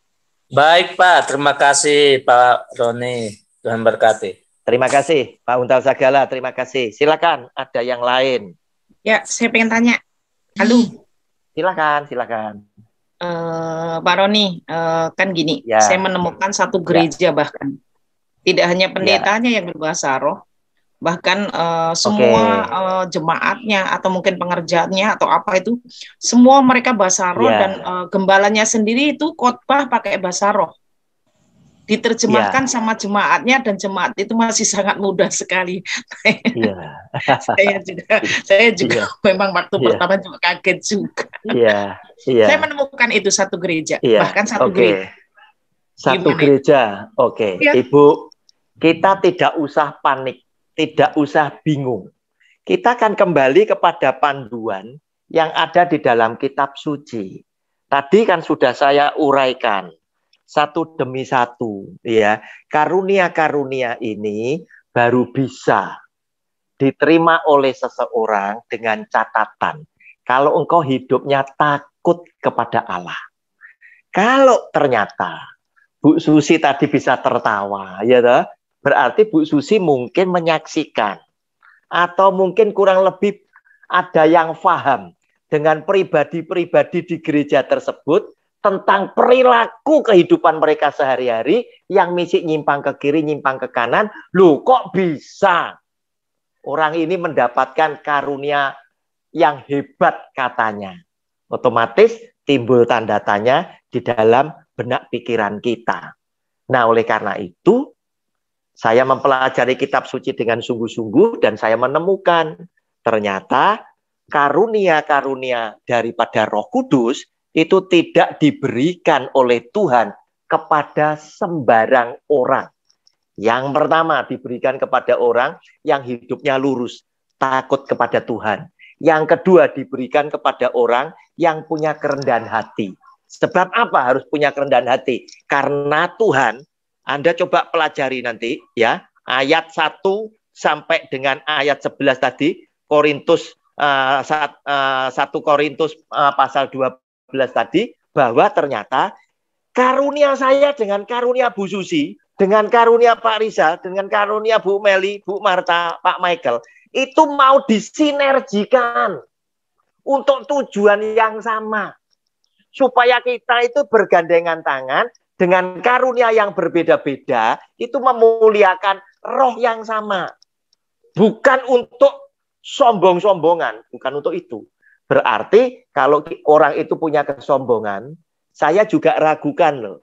Kamu akan terima karunia ini. Sebab apa? Orang yang sombong susah untuk bekerja sama. Tetapi hanya orang yang rendah hati yang bilang, Pak, saya punya cuma ini, kira-kira bisa berguna enggak? Kan begitu. Tetapi orang yang sombong, punya satu aja sudah merasa apa? Semua enggak penting, saya tok yang penting. Kan begitu. Nah, demikian Bu Susi, yang saya bisa berikan kepada Bu Susi. Apa yang ada yang masih kurang, silakan ditanyakan tapi lagi. Ini Pak, gereja itu menyatunya sangat luar biasa untuk menyatu, tapi gereja itu juga. Terus bahkan kalau pas gembalanya itu ada di perkumpulan atau apa gitu ya. Karena mungkin gembala ini benar-benar dijunjung tinggi sehingga seluruh jemaatnya atau pengerjanya itu kalau pas dia berdoa, siapa yang mau didoakan ke depan tuh kayak setengah memaksa yang lain untuk maju ke depan. Terus jadi gimana kayak memaksa, menurut saya kayak memaksa karena atar perkataan nggak ada yang maju, akhirnya perin satu-satu begitu. Iya, oke Bu. Kelihatannya mereka menyatu. Ibu harus menyadari, ya. Mereka pemuja-pemuja tertentu, kuasa-kuasa lain, ya, atau aliran-aliran tertentu yang sefaham itu kompak loh Bu, sama loh kompak. Tetapi Yesus Kristus Tuhan di dalam Matius pasal 7 tentang pengajaran yang sesat, Dia selalu sampaikan kepada Anda dan saya, untuk mengetahui pohonnya seperti apa, kamu lihat buahnya. Nah, sekarang ketika Bu Susi dan saya penasaran dengan satu gereja yang seperti itu, saya mesti harus mulai mengamati, ya, mengamati, bukan menghakimi ya. Kita mengamati boleh loh. Sebab apa? Daud itu pengamat. Dulu aku muda, sekarang aku telah menjadi tua, tetapi tidak pernah kulihat anak cucu orang benar minta-minta roti. Berarti apa? Daud mengamati orang-orang benar ini tadi. Sampai dengan tua, dia baru menemukan hasil risetnya ini tadi. Loh, ternyata orang benar, anak cucunya dipelihara Tuhan, tidak pernah minta-minta roti. Sekarang tugasnya kita. Wah, ini gereja ini kelihatannya kompak banget. Tapi kok seperti ini? Ya, kita amati sesuai dengan petunjuk Tuhan Yesus. untuk mengetahui pohonnya. Coba orang-orang yang saya kenal, ibu yang ibu kenal, amati apa yang terjadi di dalam hidup rumah tangganya. Kalau bicara tentang buah, saya mengartikan ya, biasanya jatuh kepada anak cucu ya. Kita dapat upah itu juga lewat anak cucu kita yang diberkati. Supaya apa? Ketika kita usia sudah tua, sudah saatnya ngantri pulang ke surga, dan saatnya nanti kita pulang, kita bisa pulang dengan mulut tersenyum karena apa? Anak cucuku engkau berkati yang pertama, hidupnya takut kepadamu Tuhan. Yang kedua, mereka itu engkau berkati, sehingga nafkah rezekinya engkau cukupkan. Ketiga, hidup rumah tangganya engkau berkati, sehingga mereka bisa hidup bahagia di dalam kebenaran firman Allah. Itu yang menjadi buat kita. Bukan anak cucunya kita menjadi kaya, bukan. Tetapi selamat tetap nomor satu. Demikian Bu Susi, tugasnya kita mengamati. Lihat sekarang banyak gereja-gereja, pendeta-pendeta ya, yang kelihatannya berbahasa roh, jemaatnya banyak dan lain sebagainya. Bukankah Anda banyak melihat di hari tuanya malah punya selingkuhan? Ayo, ya, gimana ini? Top ini top, punya selingkuhan. Terus kemudian dia juga di hari tuanya berselisih dengan anak-anaknya, dengan menantunya, ya. Terus kemudian berikutnya anak-anaknya dengan anak-anaknya juga ada perselisihan. Terus gimana ini? Ayo, ya. Nah, terus kemudian apakah kita akan ngomong, wah namanya orang kan mesti pikul salib sendiri. Nanti dulu yang dikatakan arti pikul salib itu apa sih? Kan begitu. Ya, jangan dipelintir gitu loh. Ya, jika engkau menjadi murid Kristus, kamu harus pikul salib. Artinya apa? Yang mestinya bukan jadi beban saya. Saya mau ikhlas menanggung beban untuk memuliakan Tuhan. Mestinya kalau saya nyekolahkan kan bayari anak saya. Tetapi ini anaknya sahabat saya yang tidak bisa dibiayai oleh sahabat saya, itu saya yang bayar. Itu pikul salib. Nah, ini tidak. Karena kesalahan mereka menerima ini. Berarti apa? Memang kulak perkoro, kan begitu. Ya, adalah sebuah anugerah jika engkau menderita oleh karena kebenaran. Tetapi jika engkau menderita oleh karena kesalahan, yaitu salahmu sendiri, kan begitu. Nah, sekarang ada juga yang di Jakarta, gereja besar loh. Ya, bapaknya sering pergi, tidak tahu pakai tour and travel apa, pergi ke surga berkali-kali. Naik ke surga, turun, naik, turun. Lihat, gimana anak-anaknya. Ada yang narkoba. Ya, hidup nikah anaknya yang pertama gimana? Cerai juga. Ayo, yang gimana? Bicara buah itu jatuh kepada anak cucu. Sebagai bukti engkau orang benar. Karena apa? Alkitab berfirman, kepada pemimpinmu yang menyampaikan firman Tuhan, hendaknya engkau hormat. Satu. Dan engkau meneladani iman mereka. Nah, kalau pendeta ini seperti gini, ayo contohkan imannya. Ayo contohkan. Berani tidak? Ayo. Mana yang bisa dicontoh? Tidak ada. Nah, kalau tidak ada, terus gimana? Berarti tidak menghakimi. Kita langsung simpulkan. Hamba Tuhan itu bukan orang benar. Buktinya apa? Buahnya tidak manis. Buahnya tidak manis. Tetapi lihat tokoh-tokoh Alkitab yang setia kepada Tuhan. Menjelang dia pulang, dia menikmati buah yang manis. Dan mereka selalu tahu bahwa waktu mereka sudah habis. Oleh karena itu Yakub juga memberkati cucunya dengan menyilangkan tangan ini tadi. Kenapa? Karena waktunya dia sudah dekat dan dia menikmati indah pada waktunya. Yusuf yang dipikirnya dia itu sudah tidak ada. Oleh Tuhan dipertemukan dengan Yusuf yang sangat dikasihi. Sehingga Yakub pulang ke surga dengan bibir yang tersenyum. Demikian Bu Susi. Oke, Pak Roni, terima kasih banyak atas jawabannya. Tuhan memberkati. Amin. Terima kasih Bu Susi. Barangkali ada yang lain, silahkan. Mungkin Bu Meli kelihatannya kok maju-maju ini. Silahkan, Bu. Siapa lagi yang mau bertanya? Silahkan. Udah nggak ada pertanyaan lagi, Pak. Nanti ditunggu. Nggak ada. Oke, sesi yang berikutnya. Mungkin Nenek ya. Nenek tadi dari tadi kok belum. Silakan, Nek. Nenek ini yang dulu kan pendeta muda. Silakan, Nek. Sudah sangat jelas, Pak. Jelas ya, Nek. Oke, Nek. Terima kasih. Saya ada sedikit mau tanya. Saya dulu pernah menginjil di desa. Nah, karena dia bisa percaya, lalu saya bilang supaya dia masuk gereja yang di situ dekat dengan rumahnya. Kira-kira ya 100 meter dari rumahnya ada gereja di desa. Nah, waktu dia masuk, itu minggu depannya itu saya datang. Saya lewat itu, saya mampir. Lalu dia bilang bahwa dia takut, dia enggak berani masuk lagi katanya. Kalau ke situ. Nah, saya tanya kenapa?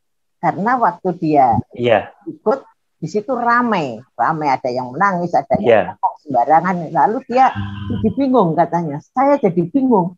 Akhirnya saya takut, lalu saya pulang katanya gitu. Nah, kalau untuk orang yang begini gimana, Pak? Karena saya tidak mungkin saya untuk datang ke sana karena jauh. Jadi ada 15 kilo dari rumah saya. Dan untuk gereja lain ada kira-kira 2 kilo dari situ ada gereja metodis. Artinya tidak ada itu. Tidak ada bahasa roh. Itu ya. Dan karena saya kenal baik juga sama pendeta dari gereja metodis ini. Nah, saya mau saya tanya kepada Pak Roni, apa benar kalau saya itu menyarankan? Memang saya sarankan untuk datang yang jauh gitu, yang jauh. Rasanya saya itu kok enggak enak ya. Yang dekat ada gereja tapi dia tidak mau. Terus saya sarankan yang jauh, ternyata dia cocok begitu. Sedang dia orang kita, dia itu kadang-kadang jalan karena sepedanya itu kadang dipakai anaknya. Nah, apa benar ini Pak? Saya mau tanya sama Pak Tun. Terima kasih. Terima kasih, Nek. Memang setiap orang bergereja tidak selalu cocok dengan gereja tertentu. Oleh karena sebelum memutuskan engkau berjemaat di mana, silahkan keliling. Keliling kemudian juga menilai pengajarannya itu sesuai dengan Alkitab atau tidak. Baru memutuskan. Dan kalau sudah memutuskan, senang. Jika Anda sudah tidak usah berpindah. Karena di tempat situ Tuhan menghendaki engkau berbuah. Tadi ada 2 gereja yang diutarakan oleh Nenek. Yang satunya berbahasa roh. Orang ini masuk, orang ini mungkin masih mencari lah gereja mana yang cocok. Wah, dia bilang sama Nenek, saya tidak mau ke sana lagi, rame. Kan begitu, ya. Terus kemudian oleh Nenek, oh kenapa? Nenek karena tahu, oh ini yang berbahasa. Oh kalau gitu kamu cari gereja yang lebih jauh sana. Di gereja tertentu sana. Karena Nenek tahu di sana tidak berbahasa roh. Ternyata orang itu cocok. Nah sekarang terkait dengan itu, ini sedikit juga menyangkut materi yang besok. Tapi saya kasih dulu. 1 Korintus pasal 14, saya bacakan ya. Ayat 22 dan 23. Lihat. Apa yang dikatakan oleh firman Tuhan tentang bahasa roh ini tadi. Ya, lewat tulisan Rasul Paulus. Karena itu, karunia bahasa roh adalah tanda.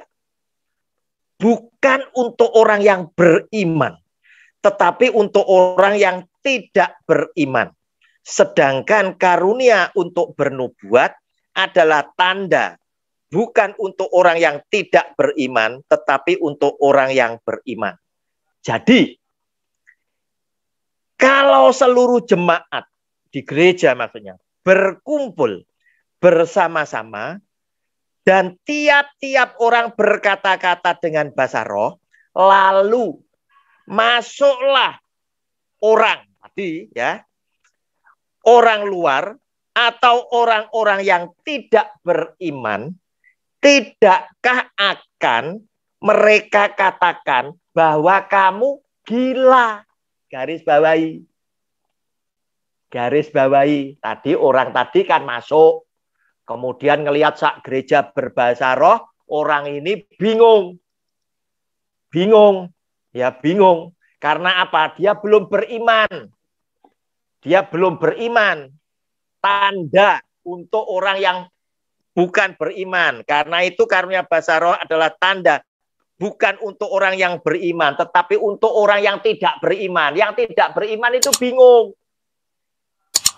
Nah, sehingga orang yang tidak beriman itu berkata, "Wo, sak gereja itu gila." Begitu tadi. Ini Alkitab yang ngomong. Nah, ternyata zaman sekarang banyak gereja besar yang suka disebut gila. Begitu loh. Dengan berbahasa roh. Begitu loh. Ini ayat Alkitab loh, bukan saya loh. Ya, ya ini ayat Alkitab loh.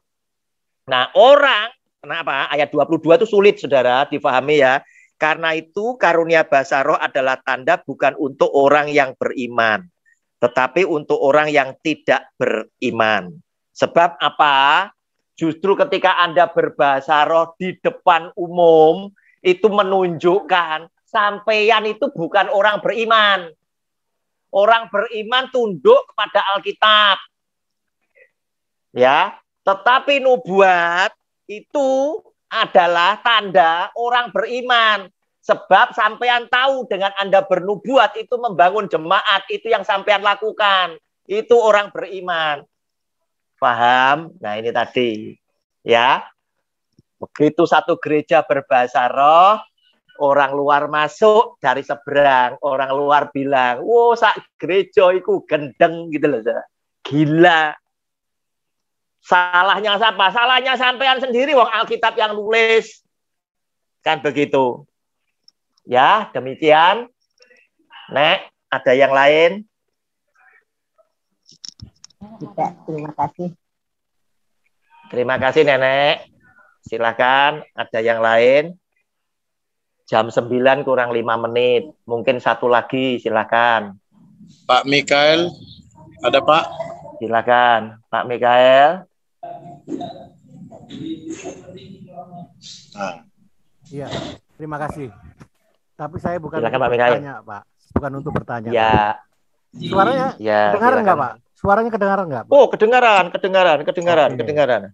Saya ini, Pak, dari kecil semua hamba Tuhan yang ada di tempat ini, dari kecil, dari nol lah, saya itu udah diajak keluarga saya di Surabaya itu gereja yang berbahasa roh. Iya. Ya. Jadi sampai hari ini saya itu nggak pernah kaget kalau ada orang yang berbahasa roh. Silakan aja. Iya. Saya hanya katakan begini dalam hati saya, urusan kalian dengan Tuhan, bukan urusan saya. Iya. Karena saya merasakan begini, Pak. Apa yang dikatakan Bu Susi itu benar. Saya pernah melantik orang-orang ini malah salahnya. Dan ada orang yang tidak mau, Pak. Merasa ini aliran sesat katanya. Tapi waktu saya dilantik, saya tidak komentar apapun. Saya hanya berdoa. Tuhan, apa yang aku lihat, aku dengar. Kalau itu memang engkau setuju Tuhan, ini berjalan dengan baik. Tapi kalau engkau tidak setuju, tentunya tidak lama akan engkau buat mereka sadar. Jadi saya tetap melantik mereka, tidak komentar. Bahkan ketum saya itu bertanya, bagaimana pendapat Pak Mikael? Saya tidak ada komen, Pak. Silakan itu. Saya juga nggak ngerti kok, Pak, bahasanya. Cuma saya nggak komentar. Karena firman Tuhan dikatakan di 1 Korintus 14. 1 Korintus 14 ayat 39 berkata demikian. Karena itu saudara-saudaraku, usahakanlah dirimu untuk memperoleh karunia, untuk bernubuat, dan janganlah melarang orang yang berkata-kata dengan bahasa roh. Jadi saya nggak akan melarang orang itu berkata-kata. Berhenti, suruh berhenti, nggak berani saya. Jadi saya hanya berdoa. Kalau memang itu dari Tuhan silakan. Iya Pak, sampai hari ini Bapak Ibu semuanya, saya itu tidak pernah kaget orang mau berbahasa roh. Silakan saja. Kalian mau itu benar, mau bukan urusan saya. Saya cuma begitu aja. Urusan kalian dengan Tuhan. Saya tidak pernah melarang. Dan saya sendiri sudah terlalu mengerti sedikit dari sejak kecil. Dan saya juga apa yang dikatakan Bu Marta itu benar. Saya pernah, tapi nggak terlalu sering. Asal berdoa kalau kita ini benar-benar kusuk, itu dengan sendirinya terlontar bahasa itu. Tapi tidak untuk di umum. Untuk di rumah. Bahkan anak-anak saya juga begitu. Anak-anak saya kalau sudah berbahasa roh, kepenuhan roh, itu tidak bisa ditahan lagi. Saya lepaskan dia. Silakan. Kalian nikmati dengan Roh Kudus. Saya selalu ajarkan itu. Saya nggak pernah melarang dia untuk berhenti. Nikmati aja bersama Roh Kudus. Dan saya juga begitu. Saya apa yang dikatakan Bu Marta Subaningsih benar. Saya itu pernah berdoa. Kalau kita berdoa dengan sungguh-sungguh dan menikmati hadirat Tuhan, itu dengan sendirinya keluar tanpa kita sadarin. Dan tidak mengerti karunia itu. Dan sampai hari ini pun saya minta, kalau Tuhan izinkan, saya minta bisa mengartikan bahasa roh itu. Itu yang selalu saya minta. Karena kadang-kadang terlontar bahasa roh itu tanpa saya sadarin. Keluar dengan sendirinya saat berdoa. Dan itu pun saya nggak mengerti, benar tidak mengerti. Tapi saya tidak bisa mengartikan bahwa itu artinya seperti ini. Itu yang saya terima dari Ibu Marta. Dan apa yang dialami Bu Melina, saya tahu. Semuanya itu saya alami karena saya memang sejak kecil bergaul dengan orang-orang seperti ini. Tapi saya tidak pernah melarang. Sampai sekarang saya dewasa dan sudah umur begini pun saya tidak akan melarang orang mau berbahasa itu. Saya persilakan. Bukan juga saya izinkan. Silakan kalian nikmati aja bagian kalian dengan Tuhan. Kalau memang itu benar dari Tuhan, kita salah nanti melarangnya. Itu saja Pak. Terima kasih Pak Roni. Tuhan berkati. Bapak Ibu, saya yang perlu ingin garis bawahi adalah ayat firman Tuhan yang tadi disampaikan oleh Pak Michael. Hati-hati di dalam menafsirkan ayat itu tidak bisa cuma diambil satu, ya. Tetapi harus banyak ayat yang punya kesamaan. Kita baca, kita renungkan, kemudian kita simpulkan supaya tafsirnya tidak salah, ya. Lihat yang disampaikan oleh Pak Michael di dalam ayat 39 dari 1 Korintus 14 itu adalah, karena itu saudara-saudaraku, usahakanlah dirimu untuk memperoleh karunia untuk bernubuat, dan janganlah melarang orang yang berkata-kata dengan bahasa roh. Ya, saudara, kalau Anda cuma ngambil satu ayat ini tadi, seakan-akan di mana saja bahasa roh itu diucapkan itu boleh, tidak dilarang. Tetapi kalau kita baca ayat yang lainnya, di dalam pasal yang sama, ayat 18 dan 19, ya, silakan ditulis, ya. 1 Korintus 14, 18 dan 19.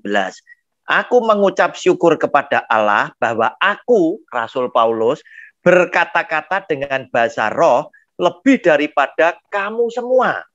Tetapi dalam pertemuan jemaat, garis bawahi, aku lebih suka mengucapkan 5 kata yang dapat dimengerti untuk mengajar orang lain juga daripada beribu-ribu kata dengan bahasa roh. Nah, ini dua ini harus kita pahami. Kita tidak melarang, tetapi kalau engkau adalah orang yang ngerti firman Tuhan, pasti engkau tidak mengucapkan di dalam pertemuan jemaat. Nah, kalau ada orang selalu di dalam pertemuan jemaat, action seperti itu, boleh kita berpikir, siapa kamu? Sebab orang yang tunduk kepada firman Allah adalah orang yang mengasihi Tuhan. Ini Rasul Paulus adalah orang yang paling top di dalam bahasa roh. Karena itu dikatakan di dalam ayat 18. Tetapi dalam ayat 19 dalam pertemuan jemaat, aku lebih suka mengucapkan 5 kata yang dapat dimengerti untuk mengajar orang lain juga daripada beribu-ribu kata dengan bahasa roh. Demikian, siapa lagi yang mau bertanya sebelum kita akhiri? Sudah jam 9. Silakan, mungkin pertanyaan satu lagi yang terakhir. Kalau ada, kalau tidak ada, saya serahkan kepada Pak Makmur Situmeang. Ya, ini saya panggil Pak Halomon Uli. Ada Pak bertanya atau kesaksian Pak? Pak Halomon. Halo Pak. Iya. Silakan. Kalau saya nggak bertanya. Saya cuma berbagi pengalaman. Saya berbagi pengalaman saja. Iya. Ya, jadi saya pernah jadi asisten lapangan seorang pendeta yang pembicara besar lah, yang terkenal di televisi. Jadi saya pernah jadi asisten lapangan seorang pengkhotbah dan KKR besar, dan dia juga pembicara televisi setiap minggu lah. Kita tahu semua. Dan seperti Pak Michael, saya sejak kecil juga sudah diajak oleh saya, dan bahkan yang lebih ekstrim itu kan ada satu gerakan dulu, kalau setiap ibadah pendeta selalu bilang gini, saya melihat ada ular keluar dari gereja ini, seperti itulah. Saya sudah diajak latih ibadah seperti itu. Akhirnya saya jadi, yang saya lihat orang-orang seperti ini yang tanda kutip seperti Pak Roni bilang, tanda kutip, kok tiba-tiba orang-orang ini kayaknya menjadi semacam Burida, tolong ditutup Burida. Jadi seolah orang-orang seperti ini kok jadi kayaknya nggak berpijak pada bumi gitu loh Pak. Kayaknya merasa ini banget gitu, merasa punya power banget seperti itu. Dan saya sampai pada satu kali di Surabaya, saya tetap jadi asisten lapangan untuk sebuah KKR besar.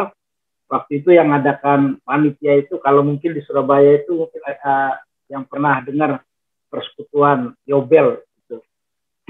Nah, saya pernah ikut KKR di situ, pembicaranya yang memang di tanda kutip bilang berbahasa roh.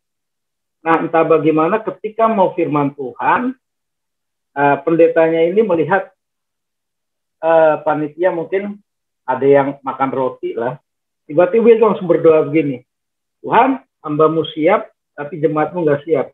Dan langsung turun ke pendeta, nggak jadi khotbah di KKR, yang jumlah cukup banyak. Yang jadi masalah, karena saya asisten pembicara, saya selalu ada di belakang hamba Tuhan itu, berdiri. Untuk tugas saya adalah, kapan dia haus, saya harus memberi dia minum. Jadi saya udah tahu timingnya kapan dia haus, kapan dia ini. Nah, setiap dia berbicara, saya selalu ada di belakang beliau. Nah, ketika seperti itu, Tuhan hambamu siap bicara, tapi jemaatmu nggak siap. Dia turun, langsung nggak khotbah. Mic-nya langsung dikasih saya. Dan itu, saya itu kalau konser mungkin, itu saya udah jadi korban ditimpain batu lah gitu loh. Karena pembicaranya sudah diundang apa turun. Tapi saya di situ akhirnya saya yakin sekali bahwa di tengah situasi yang apapun Tuhan terus bekerja. Entah bagaimana caranya tiba-tiba ada kalimat yang keluar dari mulut saya cuma seperti ini. Kalau engkau datang ke sini cari hamba Tuhan ini, engkau semua tidak akan mendapat kesembuhan. Tapi kalau engkau cari Tuhan, engkau dapat kesembuhan. Hari itu akhirnya saya khotbah, Pak. Padahal cuma saya khotbah dan terjadilah ya kesembuhan terjadi apa di. Nah, yang paling membuat saya aneh di orang-orang macam ini, kok jadi seperti ini. Dia kalau lagi mau khotbah, itu bunyi storing dikit, bunyi gitu, itu langsung mic-nya dilempar, Pak. Dilempar, dia turun, selalu begitu. Gitu. Tapi kalau berbicara di televisi, manis sekali apa gitu. Dari situ saya mulai bertanya-tanya. Dan kebanyakan teman-teman saya juga yang akhirnya, yang katanya tanda kutip berbahasa roh, yang tadi Bu itu juga Priscilla sudah katakan bahwa anak-anak yang masih muda itu kok jadi semacam songong gitu sama orang tua, semacam nggak ada sopannya, kadang-kadang menganggap tuh mereka lebih dari orang-orang tua itu, gitu. Karena akhirnya saya berpikir loh, kalau memang Roh Kudus itu mengajar kepada kita, seharusnya kepatuhan, hormat kepada orang tua itu lebih lagi gitu. Tapi kadang-kadang kalau di gereja seolah-olah mereka kok jadi kayak ya punya power sekali gitu loh. Apalagi kalau sudah ada predikat mereka berbahasa roh dan mereka adalah pendoa. Itu melihat kita kayaknya selalu dibacain tuh, Pak. Wah, kamu nih begini. Apa iya begini gitu loh. Nah, di situ akhirnya saya mulai kok kayaknya ada yang salah itu. Nah, setelah itu akhirnya kan saya masuk sekolah Alkitab itu. Nah, saya nggak pernah mau kalau praktek itu di kota. Saya mau praktek selalu di desa gitu. Nah, setiap saya pulang dari tempat praktek, disitulah mengubah paradigma saya. Pada akhirnya saya praktek terakhir di Kalimantan. Ini kalau gaya seperti ini di pedalaman-pedalaman gini, kayaknya nggak ada jiwa yang bertobat dah. Gitu. Nggak ada gitu. Karena apa yang kita di kota orang dengan bahasa roh begini, kayaknya kok di desa-desa di pedalaman tuh pelayanannya biasa aja. Kita ngeliat Tuhan, kita berdoa ya. Mau berdoa pagi ya kita harus bersusah payah dulu, nyalain setrongkeng, kita pompa dulu apa gitu. Nggak ada itu yang namanya kalau kita berbahasa roh begini, nggak ada. Tapi yang saya lihat dari pengalaman hidup pelayanan saya, banyak teman-teman saya juga akhirnya kayaknya kok kayak sombong rohani lah akhirnya seperti itu, Pak. Kayak nggak nginjak bumi. Begitu aja sih, Pak. Makasih, Pak Roni. Terima kasih, Pak Uli. Apa yang sudah disampaikan pengalamannya memberikan kita wacana yang lebih. Ada satu ayat, Pak Uli, yang ada di dalam Yohanes 16, ayatnya yang ke-13. Ini yang seringkali menjadi patokan buat saya tentang kebenaran seseorang. Adalah Yohanes 16 ayat 13. Tetapi apabila ia datang, yaitu roh kebenaran, ia akan memimpin kamu ke dalam seluruh kebenaran. Sebab ia tidak akan berkata-kata dari dirinya sendiri, tetapi segala sesuatu yang didengarnya itulah yang akan dikatakannya, dan ia akan memberitakan kepadamu hal-hal yang akan datang.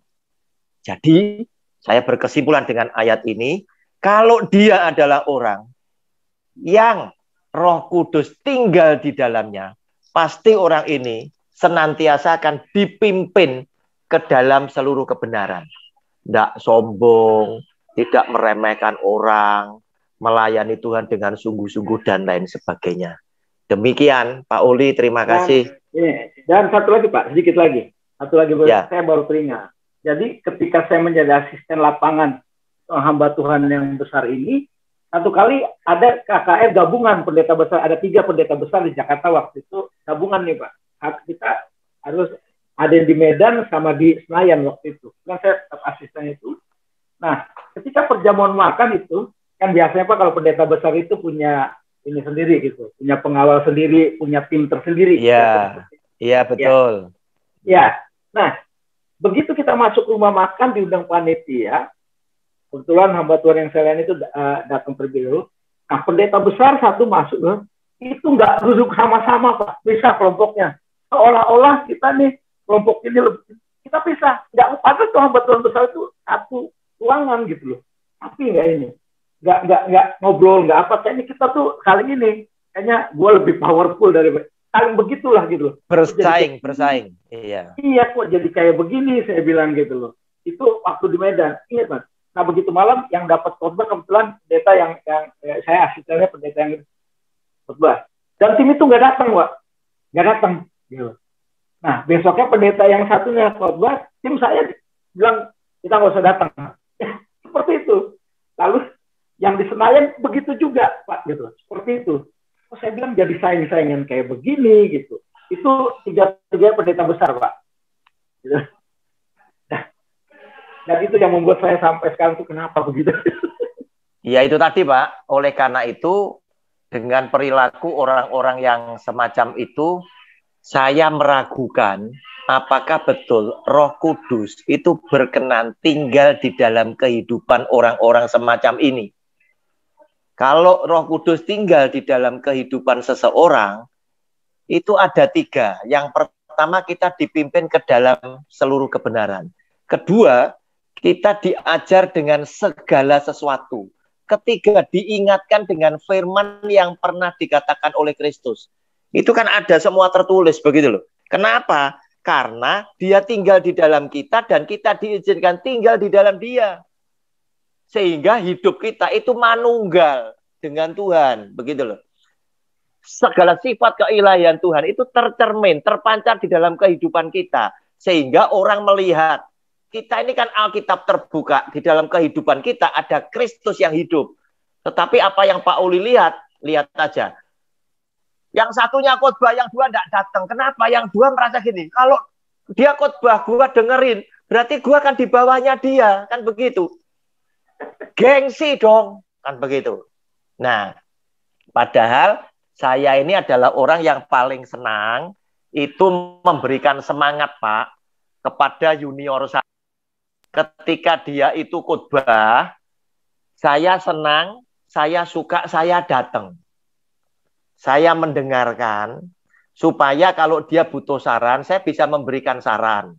Tetapi seringkali, terkadang, pendeta-pendeta muda ini tadi, begitu tahu saya dan istri datang gitu ya, saya padahal tidak selalu ngambil duduk di depan, saya di tengah gitu ya. Tapi dia ngelihat saya, begitu pulang salaman, saya kan nyalami dia juga toh, terima kasih Dek, firmannya.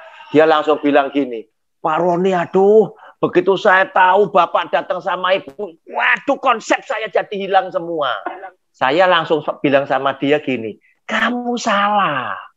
Ketika kamu dipakai oleh Tuhan, tongkat kepemimpinan Tuhan, kuasa Tuhan itu diberikan ke kamu. Kalau saya adalah anak Tuhan yang benar, saya tunduk kepada kamu. Salah kamu. Itu lihat, Harun boleh jadi kakaknya Musa. Tetapi Tuhan bilang apa? Musa, tongkat ini untuk kamu. Harun akan menjadi nabimu yang bicara kepada bangsa Israel. Tetapi kamu di hadapan Harun akan menjadi seperti Allahnya. Loh, itu tadi. Kamu boleh murid saya, kamu boleh junior saya. Tetapi ketika engkau khotbah, saya tunduk. Saya harus terima. Karena apa? Tuhan memberikan hari itu kepercayaan bukan ke saya, kepada kamu. Demikian Pak Uli, terima kasih. Ya.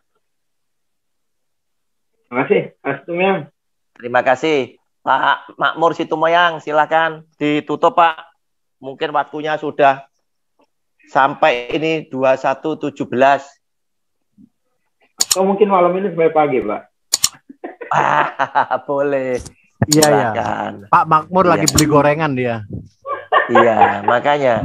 Ya, Pak. Mungkin. Bapak, iya. Tidak. Baik. Ya, sudah Pak. Terima kasih. Sudah. Waktunya sudah habis kira-kira. Ya. Terima kasih waktunya. Waktu sama Pak Roni ditutup doa dengan firman-Nya, Pak. Firman-Nya. Oke, mari. Bapak Ibu kita berdoa untuk firman Tuhan. Terima kasih Bapak atas segala firman-Mu yang hari ini boleh kami pelajari bersama-sama. Meteraikan di dalam setiap loh hati kami masing-masing. Biarlah Allah Roh Kudus yang hidup di dalam kehidupan kami senantiasa mengingatkan kami akan segala firman yang sudah disampaikan oleh Tuhan Yesus kepada kami. Dan hidup kami senantiasa dituntun oleh firman-Mu ke dalam seluruh kebenaran dan keselamatan yang Tuhan sudah sediakan bagi setiap keluarga kami. Kami percaya Tuhan Engkau hadir di tengah-tengah perhimpunan kami, sehingga apapun yang kami doakan kepadamu, sudah Engkau dengar dan Engkau kabulkan. Di dalam nama Tuhan Yesus, kami percaya dan sudah berdoa. Amin.